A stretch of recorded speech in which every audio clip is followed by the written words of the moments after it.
Ankleshwar education trust દ્વારા સંચાલિત SVM Gujarati માધ્યમ શાળામાં તારીખ 21 જૂન 2025ને શનિવારના રોજ પૂર્વ પ્રાથમિક તેમજ પ્રાથમિક વિભાગમાં 11મા વિશ્વ યોગ દિનની ઉજવણી કરવામાં આવી હતી.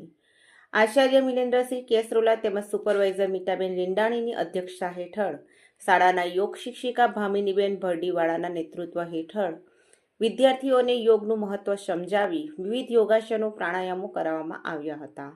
વર્ષ 2014માં સંયુક્ત રાષ્ટ્રની બેઠકમાં આપણા ભારત દેશના પીએમ નરેન્દ્ર મોદી દ્વારા આંતરરાષ્ટ્રીય યોગ દિનની ઉજવણીનો પ્રસ્તાવ મુકાયો હતો, જેનો સ્વીકાર સંયુક્ત રાષ્ટ્ર દ્વારા કરવામાં આવ્યો.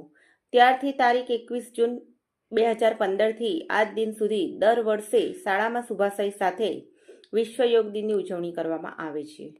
સાથે વિશ્વ સંગીત દિવસની ઉજવણી પણ શાળાના સંગીત શિક્ષક કરણભાઈ ભટારા દ્વારા વિદ્યાર્થીઓને સંગીતની સમજ સાથે સુર તાલ લયના સથવારે રંગેચંગે ઉજવણી કરવામાં આવી હતી.